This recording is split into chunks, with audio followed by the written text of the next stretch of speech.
strength for each new day. He will make a way. He will make a way. By a roadway in the wilderness, He'll lead me. And rivers in the desert will I see.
Shalom jemaat yang dikasihi Tuhan. Bersyukur kalau malam hari ini kita boleh sampai di pertengahan dari minggu ini, di pertengahan dari bulan ini juga. Bersyukur melewati setiap hari lepas hari, minggu demi minggu kita boleh sampai di hari ini. Di tengah-tengah setiap kondisi kita, di tengah setiap pergumulan maupun perubahan hidup yang harus kita hadapi hari lepas hari. Meskipun kita nggak bisa berjumpa secara fisik, tapi saya menyapa setiap kita dari manapun kita berada ketika kita nonton streaming ini. Untuk kita boleh sama-sama menyaksikan kemurahan Tuhan, kebaikan Tuhan. Dan saya harap setiap kita dalam keadaan yang terus bersyukur melihat Tuhan baik di dalam setiap kehidupan kita. Jatuh bangunnya iman kita, naik turunnya hidup kita hari ini. Tapi kita percaya Tuhan menolong kita, dan beberapa menit ke depan ini biarlah menjadi satu peneguhan.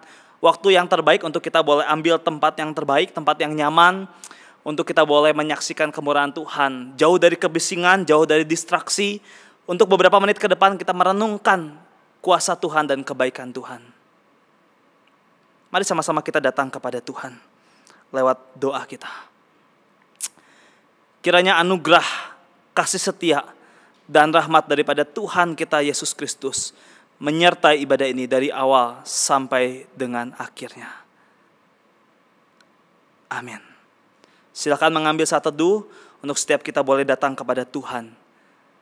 Beri waktu yang terbaik untuk boleh menikmati kasih dan hadirat Tuhan.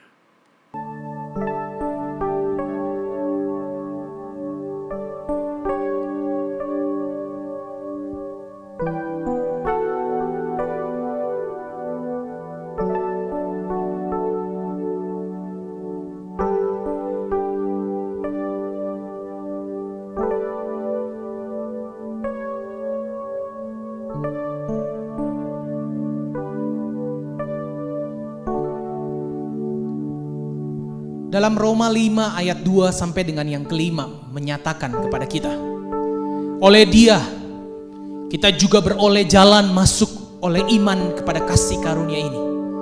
Di dalam kasih karunia ini kita berdiri dan kita bermegah dalam pengharapan akan menerima kemuliaan Allah. Dan bukan hanya itu saja, kita malah bermegah juga dalam kesengsaraan kita. Karena kita tahu bahwa kesengsaraan itu menimbulkan ketekunan. Dan ketekunan menimbulkan tahan uji. Dan tahan uji menimbulkan pengharapan. Dan pengharapan tidak mengecewakan. Karena kasih Allah telah dicurahkan di dalam hati kita oleh Roh Kudus yang telah dikaruniakan kepada kita. Bapak Ibu Saudara, dalam menjalani hidup kita saat ini, bahwa kita menjalani semuanya, kita tidak pernah sendiri. Karena kita punya iman bahwa kita bersama-sama dengan Tuhan. Mari kita naikkan pujian ini. Bersamamu Bapa akan kulewati segalanya, segala musim di dalam hidupku.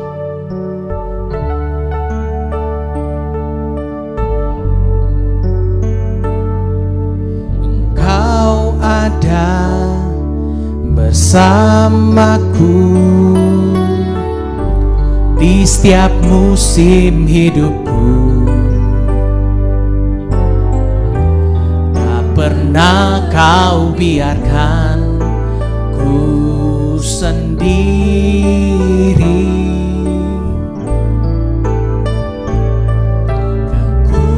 Kekuatan di jiwaku adalah bersamamu. Tak pernah ku ragukan kasih-Mu. Katakan bersamamu Bapa. Bersamamu Bapa,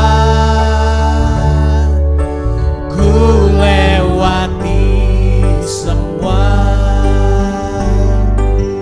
perkenananmu yang teguhkan hatiku.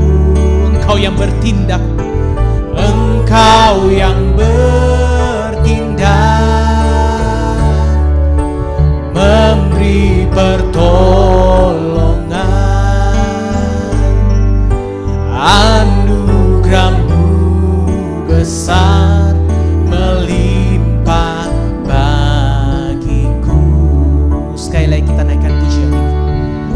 Engkau ada di dalam setiap musim hidupku Tuhan. Bersamaku di setiap musim hidupku. Tak pernah Kau biarkan kami Tuhan. Ku sendiri,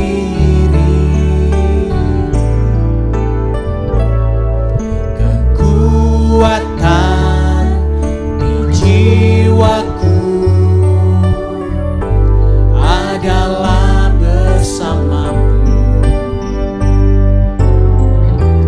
Tak pernah ku ragukan kasih-Mu. Katakan sama-sama saudara. Bersamamu Tuhan, bersamamu Bapa, ku lewati semua perkenanan-Mu yang teguhkan hatiku.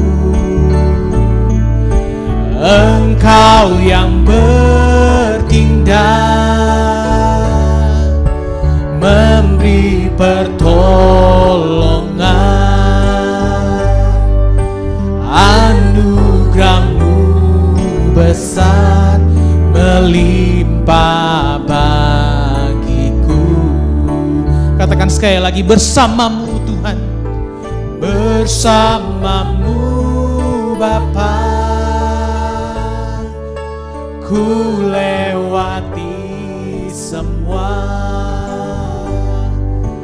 perkenanan-Mu yang teguhkan hatiku. Engkau yang bertindak, memberi pertolongan, anugerah-Mu besar melimpah bagiku. Mari kita satu di dalam doa. Tuhan, hati kami bersyukur ketika kami melihat bahwa Engkau Allah yang senantiasa hadir di dalam hidup kami. Bahkan di dalam lembah kekelaman sekalipun hidup kami. Bahkan di dalam kondisi yang tidak mengenakan sekalipun dalam hidup kami. Kami tahu Engkau hadir di dalam hidup kami. Kami tahu Engkau tidak pernah tinggalkan kami. Tuhan, itu iman kami. Di saat-saat seperti ini, dengan begitu banyak hal yang kami pikirkan, ketika kami menghadap hadirat Tuhan saat ini, kami rindu berbagi dengan Tuhan. Kami rindu menceritakan semua isi hati kami kepada Tuhan. Karena kami tahu ketika kami menceritakan semua apa yang ada di dalam hati kami, pergumulan kami, Tuhan tidak pernah tidak dengarkan setiap pergumulan kami. Tuhan, berikan kami iman. Berikan kami iman untuk tetap berharap kepada Tuhan. Berikan kami iman untuk tetap bersandar di hadirat Tuhan. Bahwa Engkau hadir di dalam setiap musim kehidupan kami. Dan kekuatan kami menjalani hidup kami ketika kami tahu bahwa Engkau bersama-sama dengan kami. Tuhan, hadirlah di dalam persekutuan kami hari ini. Kami rindu menikmati Engkau. Kami rindu ngobrol dengan Tuhan. Kami rindu Tuhan menyapa setiap kami. Kami rindu Tuhan memberikan kembali kekuatan yang baru untuk kami boleh menjalani hidup kami di masa-masa yang sulit saat ini. Kau dengar doa kami Tuhan. Kami berdoa di dalam nama Tuhan Yesus Kristus. Amin. Bapak Ibu Saudara, ketika kita melihat hidup kita saat ini, di manakah kita bisa menemukan kekuatan? Di manakah kita bisa menemukan sukacita itu? Saudara, hari saya pengen memberitahukan kepada Bapak Ibu Saudara, kekuatan hidup anak-anak Tuhan, kekuatan kita untuk menjalani hidup kita, itu bukan terletak kepada seberapa besarnya kekuatan kita, tetapi itu terletak di dalam Yesus. Ia adalah sumber kekuatan kita, yang telah menebus kita, yang telah mengampuni kita. Ia yang memberikan kekuatan yang baru untuk melangkah dan berjalan terus, bahkan di dalam lembah kekelaman sekalipun. Kekuatan itu kita dapatkan di dalam Tuhan. Mari kita naikkan pujian ini. Dalam Yesus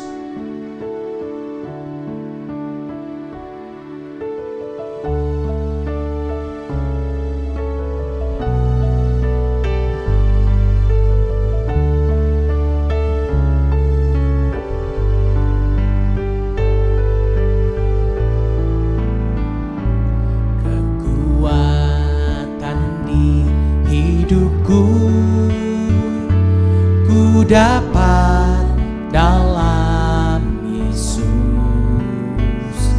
Dia tak pernah tinggalkanku, setia menopangku,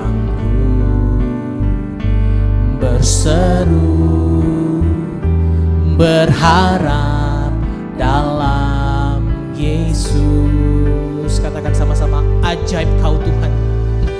Ajaib Kau Tuhan, penuh kuasa, sanggup pulihkan keadaanku. Dalam tangan-Mu seluruh hidupku tak akan goyah selamanya. Naikkan pujian sekali ini. Kekuatan di hidup kita, kekuatan di hidupku, ku dapat dalam Yesus. Dia tak pernah tinggalkanku, setia menopangku, berseru berharap dalam Yesus. Ajaib Kau Tuhan, ajaib Kau Tuhan, penuh kuasa, sanggup pulihkan keadaanku. Dalam tangan-Mu seluruh hidupku tak akan goyah selamanya. Ajaib Kau Tuhan, ajaib Kau Tuhan, penuh kuasa, sanggup pulihkan keadaanku. Dalam tangan-Mu seluruh hidupku tak akan goyah tak akan goyah selamanya. Tak akan goyah selamanya. Sekali lagi katakan, tak akan goyah selamanya. Amin. Kekuatan di hidup kita ada di dalam Tuhan saja. Jemaat yang dikasihi Tuhan, mari kita sama-sama datang pada Tuhan, merenungkan kebenaran firman Tuhan yang menguatkan setiap kita di dalam kita boleh menjalani hari lepas hari. Saya diberikan tema, pergilah dan dekatilah, melihat perjalanan misi dari seorang yang bernama Filipus, yang terambil dari Kisah Para Rasul yang ke-8 ayat yang ke-26 sampai dengan ayat yang ke-29. Kisah Para Rasul yang ke-8 ayat yang ke-26 sampai dengan ayat yang ke-29. Kemudian berkatalah seorang malaikat Tuhan kepada Filipus, katanya, bangunlah dan berangkatlah ke sebelah selatan, menurut jalan yang turun dari Yerusalem ke Gaza. Jalan itu jalan yang sunyi. Lalu berangkatlah Filipus. Adalah seorang Etiopia, seorang sida-sida, pembesar dan kepala perbendaharaan Sri Kandake. ratu negeri Ethiopia yang pergi ke Yerusalem untuk beribadah. Sekarang orang itu sedang duduk dalam perjalanan pulang, duduk dalam keretanya sambil membaca kitab Nabi Yesaya. Lalu kata Roh kepada Filipus, pergilah ke situ dan dekatilah kereta itu. Kita beralih ke ayat yang ke-35, saya akan bacakan bagi setiap kita. Kisah Para Rasul ke-8 ayat yang ke-35, maka mulailah Filipus berbicara dan bertolak dari nas itu, ia memberitakan Injil Yesus kepadanya. Jemaat yang dikasihi Tuhan, mari kita sama-sama saksikan satu trailer gitu ya. Satu judul film yang judulnya adalah Murder Mystery gitu ya. Kesannya ini satu film yang menakutkan gitu ya. Tapi ini adalah satu film dengan genre komedi misteri. Silakan kita saksikan sama-sama klip berikut ini. I don't want to give it away. It was the butler. The butler did it. Leave my books alone, okay? Just let me read. Timber. What brings you across the pond? It's my honeymoon. Where's your husband? Dead. Asleep. Dave's dead. Asleep. Sir, if you don't return to your seat, I'm gonna have to call. Cops. Hey, hi, honey. We've actually been married for 15 years, but we just have been very, very, very, very busy. It's watching. Yeah. You're doing it extra hard tonight. Charles is inviting us to spend the weekend with him on a yacht. Crashing the party with civilians. You're an actress, right? Grace Ballard. I am Nick Spitz. This is my wife, Allison. I can't believe Audrey. I'm I Audrey. said Audrey. Did you ever fool around on a boat? I just lay here and the boat does all the work. There's been a murder. My name is Inspector Laurent Delacroix. I will now summon you for questioning. Why is that smoke ring so good? How did he do that? Did you notice anything out of the ordinary? But we didn't do this. Someone's trying to frame us. We do things together, so can we please just figure this out? It's just like Death in the Library. What happens in Death in the Library? They died. That's why it's called Death in the Library. If we're gonna do this, we gotta look confident.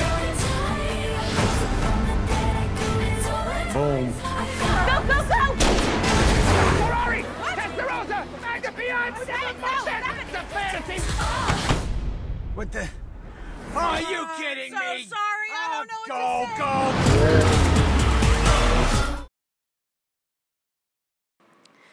Jemaat yang dikasihi Tuhan, ini adalah satu cuplikan atau trailer dari film yang tayang dengan sangat luar biasa.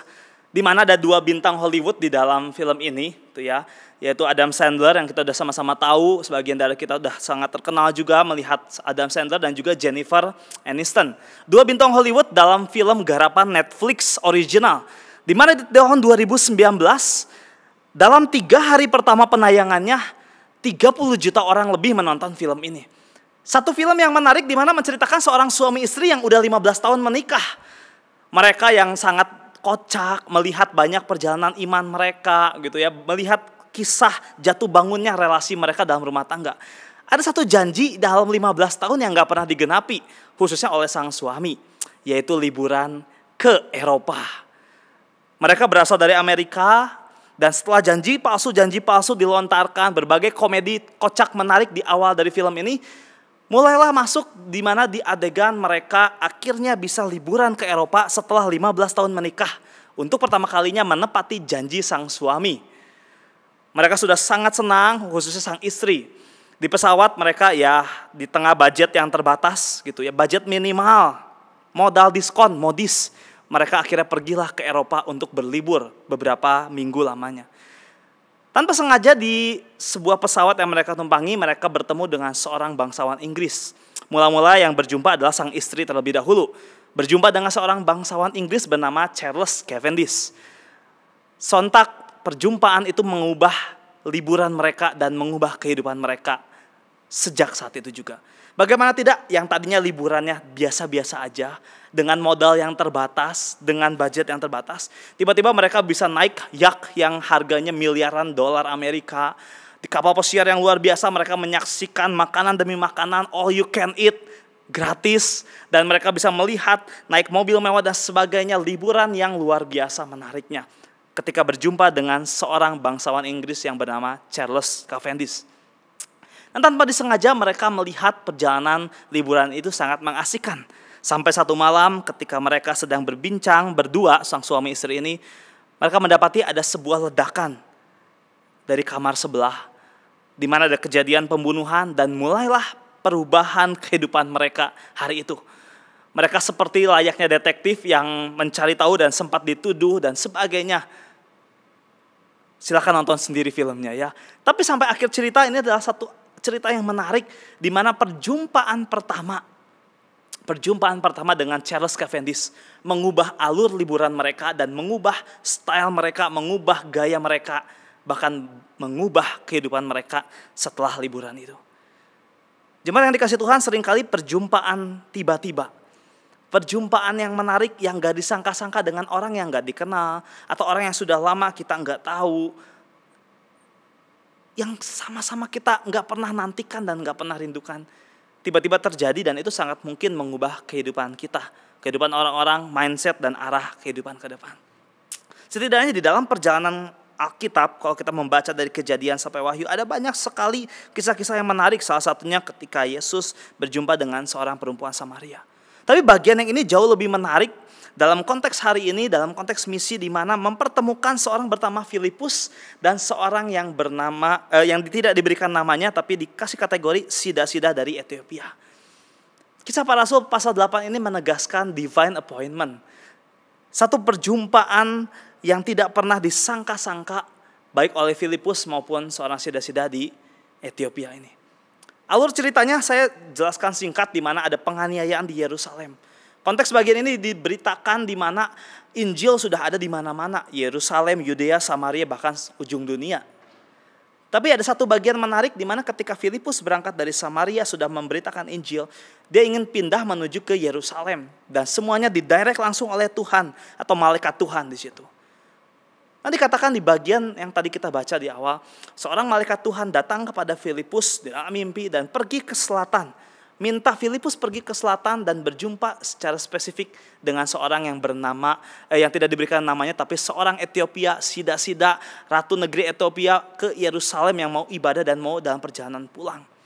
Filipus deketi kereta itu, dia jelaskan kitab suci, ada momen diskusi di situ, dan dalam perjalanannya sida-sida Ethiopia ini menjadi percaya Tuhan, dan orang ini dibaptis. Di situ ada air, dan tiba-tiba kita nggak menceritakan ini dibaptis selam atau dibaptis percik, gitu ya. Itu pembahasan yang berbeda. Tapi tiba-tiba mereka melakukan prosesi baptisan itu. Filipus sebagai seorang nabi, dia punya kuasa untuk itu, dan pada endingnya menarik juga. Tiba-tiba hilang lagi ya. Filipus tiba-tiba hilang, dan oleh Roh Tuhan dia pindah ke kota lain, ke negara yang lain, dan memberitakan Injil dan seterusnya. Bagian yang menarik, saya ajak setiap kita melihat dua poin ini. Melihat dari sisi Filipus dan melihat dari sisi seorang Ethiopia, seorang sida-sida Ethiopia. Siapa sih Filipus? Pertama dulu. Filipus adalah seorang nabi. Dia yang baru memberitakan Injil dari Samaria, Yudea dan daerah sekitarnya. Dia diutus oleh Tuhan dan melihat bahwa Tuhan baik dalam kehidupannya, mengubah kehidupannya. Dan ini adalah perjalanan iman yang luar biasa untuk memberitakan Injil di Yudea, Samaria, sampai ke ujung dunia. Dari kota besar bernama Samaria, Filipus diajak pindah. Di situ dikatakan malaikat Tuhan menuntun dia ke daerah tertentu. Jadi dikatakan di bagian-bagian tertentu, daerah yang mungkin nggak jelas, gitu ya, padang gurun. Bahkan beberapa penafsir bilang ini daerah yang gelap, sepi, jauh dari keramaian. Konteks hari itu, background ketika Filipus memberitakan Injil adalah di mana Stefanus baru saja dibunuh di beberapa bagian sebelumnya. Petrus dan Yohanes baru saja diadili di hadapan mahkamah agama. Penganiayaan demi penganiayaan baru saja terjadi di rumah Tuhan. Dihancurkannya Yerusalem. Dan Saulus masih belum bertobat waktu itu. Masih menjadi seorang penganiaya. Namanya aja masih Saulus, belum Paulus waktu itu. Dan di tengah keadaan yang menakutkan, di tengah keadaan yang membuat mungkin Filipus ngeri waktu itu, tapi dia tetap share the gospel. Dia tetap lakukan pemberitaan Injil ini. Filipus tetap dalam waktu yang terbatas, ruang yang terbatas, memberitakan Injil dan mengikuti arahan Roh Kudus. Malaikat Tuhan yang menuntun dia hari lepas hari, minggu demi minggu. Kuasa Tuhan yang dikatakan di pasal yang pertama, bagian yang pertama sekali, ayat yang ke-8. Kamu akan menerima kuasa kalau Roh Kudus turun ke atas kamu. Dan engkau akan menjadi saksiku di Yerusalem, Yudea, dan sampai ujung dunia.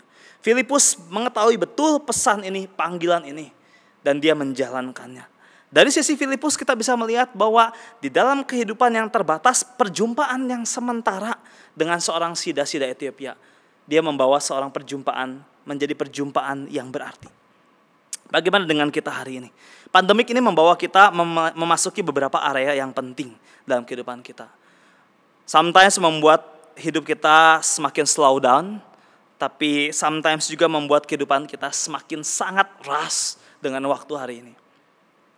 Tetapi seharusnya pandemi ini mengingatkan kita bagaimana kita merefleksikan kehidupan kita dengan Tuhan. Merefleksikan kehidupan kita dengan keluarga yang harusnya semakin dekat, karena semakin banyak perjumpaan dengan mereka. Waktu yang terbatas harusnya membuat kita memikirkan ulang investasi bentuk apa yang sedang kita kejar hari ini. Apakah kita bergerak di investasi yang kekal atau investasi yang sementara? Memikirkan ulang hal ini, Filipus menempatkan dirinya.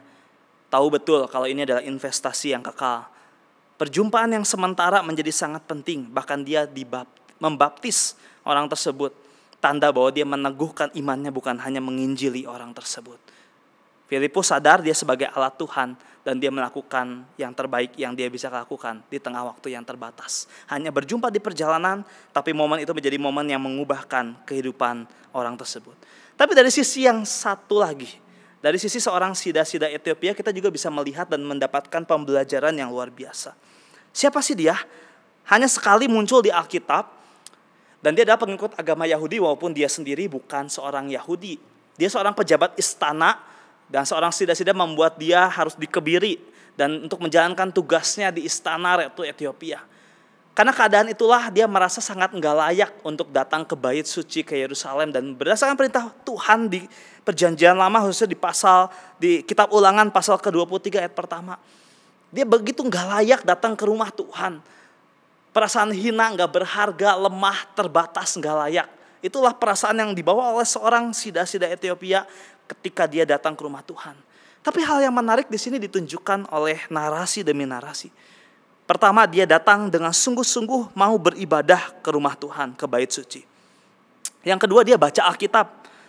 Waktu itu enggak semua orang punya Alkitab, apalagi potongan kitab Nabi Yesaya, harganya mahal. Tapi dia punya itu, meskipun dia enggak mengerti, dia menggumuli pertanyaan demi pertanyaan yang ada di dalam nats di kitab Yesaya tersebut. Dan dia coba rindu untuk mengenal dan mengenal Kristus. Dan di situ ditolong oleh Filipus untuk mengerti. Bahkan responnya sangat luar biasa. Ada dua respons yang ditunjukkan atau keputusan yang ditunjukkan dalam bagian ini. Pertama, dia mengenal Kristus, meyakini imannya setelah diinjili oleh Filipus. Dan yang kedua, dia mengambil tekad untuk dibaptis. Dalam perjalanan yang singkat, dia merasakan kasih Tuhan. Feel His presence. Dalam setiap keadaan, dia merasakan Tuhan hadir. Dalam kelemahan, keterbatasan, dia rindu untuk terus kenal Kristus dan firman-Nya memaknai hidup. Ini yang mau saya ajak untuk setiap kita merenungkan. Di tengah posisi mana kehidupan kita. Dua-duanya bisa kita pelajari. Filipus yang dengan hikmat daripada Tuhan, dengan kesetiaan dan kesungguhan memberitakan Injil karena waktunya sangat terbatas. Di tengah pandemik hari ini, perjumpaan demi perjumpaan menjadi waktu yang berkualitas.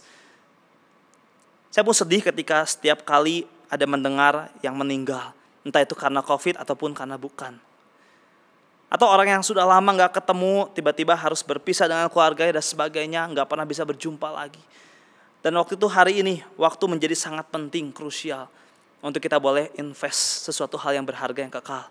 Lebih dari sekedar deposito, lebih dari sekedar kendaraan kita, lebih dari sekedar rumah kita, lebih dari sekedar properti, keuangan dan sebagainya, bahkan emas dan saham dan apa yang kita gumulkan hari ini, bahkan keluarga kita.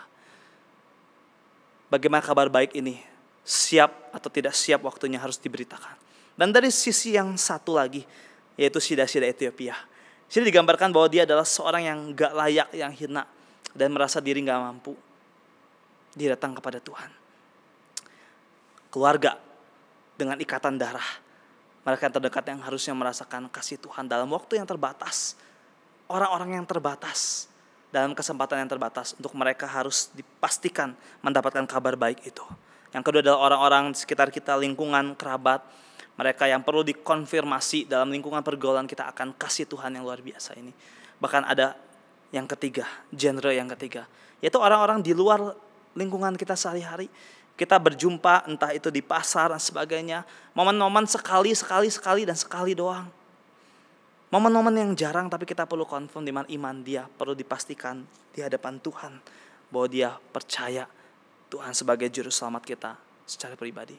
Dalam masa pandemik ini, saya mengajak setiap kita untuk menggumulkan hal ini. Kebaikan Tuhan menggiring kita dalam satu masa di tengah pandemik hari ini, untuk meneguhkan sejauh mana kita merespons kasih dan kesetiaan Tuhan. Dua-duanya bisa kita pelajari, seorang Filipus maupun seorang sida-sida dari Ethiopia. Dua-duanya sama-sama alat yang Tuhan pakai, mengubahkan kehidupan sida-sida oleh Filipus. Tapi Filipus sendiri sudah diubahkan hidupnya oleh Kristus hari lepas hari. Saya mau tutup dengan satu kisah. Beberapa tahun yang lalu sebelum saya pulang ke Bandung, di Makassar, sudah sampai di airport dan sudah masuk ke kabin pesawat. Kami sudah ngobrol-ngobrol, ada di pesawat tersebut, menaruh barang dan sebagainya, tinggal duduk dan tinggal lepas landas. Ada hal yang menarik di situ, di mana saya biasa kalau pergi sendiri gitu, apalagi itu habis praktek kerja lapangan di Makassar. Di pesawat saya selalu biasa nyiapin buku atau sesuatu aktivitas yang bisa saya kerjain selama saya ada di pesawat. Sekitar 1 jam, 2 jam, atau 3 jam berada di pesawat. Mungkin bosen, ya selain tiduran biasanya sambil baca sesuatu, ngerjain sesuatu. Hari itu entah kenapa saya nggak bawa apa-apa, pegangan buku dan sebagainya selain handphone di kantong celana. Tiba-tiba ada seorang yang di samping saya persis gitu ya. Seorang pakai baju hitam, dari atas sampai bawah hitam, gitu ya, pakai topi hitam, jaket kulit hitam, dalaman warna hitam, jenggotan tebal gitu ya, dengan jam tangan hitam dan sebagainya, sepatu hitam, datang menghampiri saya dan saya cukup ketakutan di situ ya. 3 pertanyaan dia yang pertama. Pertanyaan yang pertama dia tanya, "Kamu Kristen ya?" Obrolan berlanjut di tengah pesawat itu udah di atas nih, udah di udara. Yang kedua dia tanya lagi, "Kamu Chinese ya?" Tapi pertanyaan yang ketiga bikin saya lebih deg-degan lagi. Dia bilang begini, katanya kalau orang Kristen meninggal dia yakin masuk surga ya. Jadi pertanyaan ini membuat saya deg-degan dan takut gitu ya. Ini apa nggak salah teroris tiba-tiba masuk pesawat, ini ada pembajakan pesawat dan sebagainya. First impression saya buat orang ini adalah enggak deh, no. Tapi setelah ngobrol sepanjang di pesawat sampai mau tiba di Bandung, ternyata dia adalah seorang pemuka agama juga yang taat pada Tuhan. Tapi first impression saya begitu menakutkan terhadap orang ini, membuat saya, wah kayaknya nggak lanjut ngobrol dan sebagainya. Tapi akhirnya ketika kita boleh sampai di Bandung, di Hussein, dan kita tukar nomor handphone, maksudnya bukan tukar handphone ya, nomor handphone dan kita ngobrol sampai hari ini bahkan masih komunikasi. Saya lihat bahwa orang ini juga adalah orang baik yang Tuhan tolong di dalam perjumpaan kita yang sementara menghasilkan sesuatu yang berkualitas. Divine appointment selalu ada di sekitar kita, di tempat kita bekerja, di rumah tangga kita, di kantor, dimanapun kita berada, di mall, di restoran, tempat makan, bahkan di lingkungan dari rumah kita sendiri. Tuhan hadirkan orang-orang yang mau untuk kita layani dan memastikan keselamatan adalah yang penting bagi setiap kita maupun bagi setiap mereka. Dalam dunia yang terbatas, mengingatkan kita hari ini, panggilan kita sebagai murid Kristus untuk menemukan kasih yang tidak pernah lekang oleh waktu. Kuasa Tuhan yang boleh meneguhkan setiap kita, memberitakan kabar baik ini, memastikan kita tidak terhilang, memastikan orang-orang di sekitar kita mendapatkan kabar baik ini. Amin. Mari kita tundukkan kepala, kita berdoa. Tuhan, ini setiap kami, dan kami datang kepada Tuhan, memohon pimpinan Tuhan. Di tengah momen hari ini, kami sebagai alat, seperti Filipus kami belajar bagaimana terus bergelora menginjili, menyampaikan kabar baik di tengah waktu yang terbatas. Dari seorang sida di Ethiopia kami belajar juga bagaimana ketidaklayakan kami ini. Kami bawa ke hadapan Tuhan untuk melayakkan kami, memampukan kami menjadi anak Tuhan yang setia, rindu untuk terus menggumuli firman Tuhan dan panggilan menjadi seorang anak Tuhan. Dan kami belajar hari ini Tuhan, di abad ke-21 ini, untuk merenungkan kedua hal ini dalam bagian hidup kami. Inilah doa-doa yang kami mau naikkan ke hadapan Tuhan. Tuhan boleh mendengarnya. Dengan ucapan syukur dan ketidaklayakan dan keterbatasan kami, kami percaya Tuhan boleh mendengarnya dan menjawabnya. Mari setiap kita datang kepada Tuhan, membawa setiap keluarga kita di tengah pandemi hari ini, memastikan bahwa keluarga kita sungguh-sungguh memperoleh anugerah ini, keselamatan yang terutama, yang terpenting dalam kehidupan kita. Saya percaya masih ada dari keluarga kita yang belum mengenal Kristus, tak keluarga inti maupun extended family yang mereka belum mempercayai Kristus sepenuhnya, atau belum menerima Kristus sebagai Tuhan dan Juru Selamat seutuhnya. Sejak setiap kita untuk boleh berdoa menyebutkan nama mereka dalam doa kita, untuk mereka boleh merasakan kabar baik ini, mendapatkan kabar baik ini, membuka hati mereka terhadap Injil ini. Mari kita datang kepada Tuhan.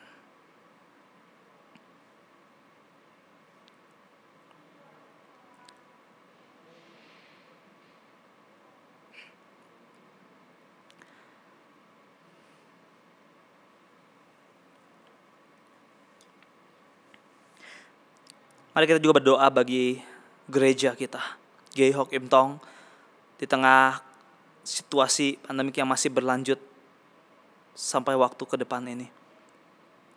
Kita mohon supaya jemaat Tuhan boleh terus mendapatkan peneguhan kekuatan dari Tuhan sendiri. Kita berdoa bagi setiap pengerja gereja, hamba Tuhan, para majelis, pengurus aktivis, bahkan setiap orang percaya, bukan hanya di gereja ini tapi juga di Indonesia, bahkan seluruh dunia, orang-orang Kristen, orang percaya, boleh mengasihi Tuhan lebih lagi di tengah-tengah momen seperti ini. Mari kita sama-sama datang kepada Tuhan dan mendoakan pokok doa ini.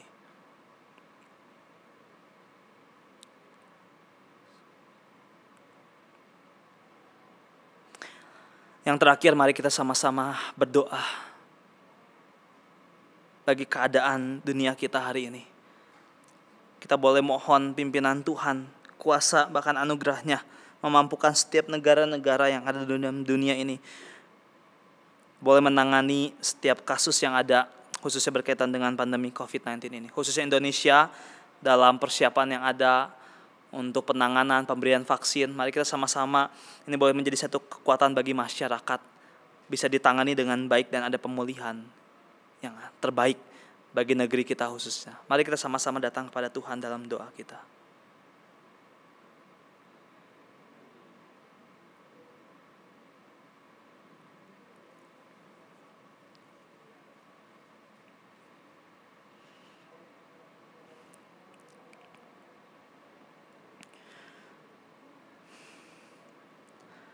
Tuhan, ini setiap kami percaya doa orang benar besar kuasanya. Di tengah keterbatasan, di tengah ketidakmampuan kami mengerti rencana Tuhan ke depan, kami belajar dari Filipus, kami belajar dari sida di Ethiopia, dan kami belajar dari Engkau sendiri. Kami rindu mengasihi Engkau lebih dalam lagi, mengasihi orang sekitar kami. Ampuni setiap kami Tuhan, dan biar ada pemulihan terjadi bagi setiap kami, keluarga kami, gerejamu, bangsa negara kami, bahkan seluruh dunia ini. Boleh menyerukan Raja di atas segala raja, yaitu Engkau sendiri Tuhan. Ini kerinduan kami bersama, mampukan kami, berkati kami di tengah kelesuan iman kami, di tengah pergumulan kami Tuhan. Yang mungkin tidak orang banyak tahu, tapi kami datang kepada Tuhan hari ini. Mohon Tuhan menguatkan setiap kami. Terima kasih Tuhan. Terima kasih. Mari sama-sama arahkan hati kita kepada Tuhan. Meneguhkan setiap kita bahwa kasih setia daripada Allah Bapa di surga yang tidak pernah berkesudahan, tuntunan, penyertaan daripada Tuhan kita Yesus Kristus, bahkan damai sejahtera, penghiburan yang sejati dari Allah Roh Kudus, mengiringi kita dimanapun kita berada, dari dulu, sekarang, sampai selama-lamanya. Amin. Amin. Akan mengambil waktu teduh. Tuhan Yesus memberkati setiap kita.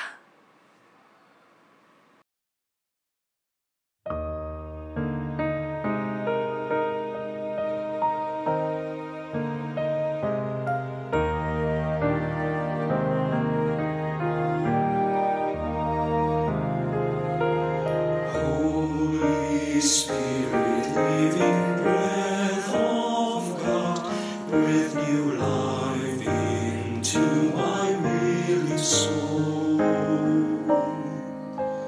Bring the presence of the risen Lord to renew my heart and make me whole. 'Cause you're one to come alive in me. Give me faith for what I cannot see. Give me passion for your purity. Holy Spirit, breathe new life in me.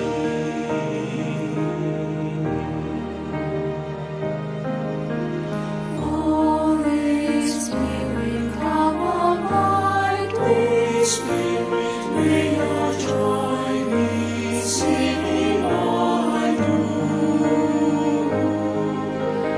Love enough to cover every sin, in each thought and deed and every tune. Guide us to the greatest and the least. Gentleness and songs the path of peace. Turn joy striving into words of praise. Breath of God, show Christ in all.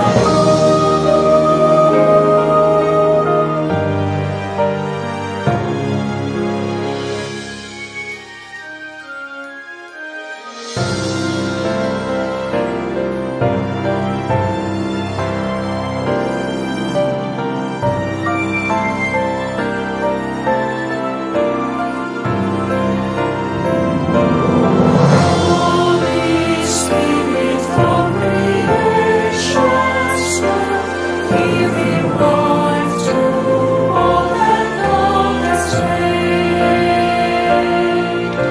Show your power once again on earth, 'cause your church to walk before your ways. Let the fragrance of your praise arise. Lead us on the road to sacrifice. That in unity the face of Christ will be clear for all the world to see.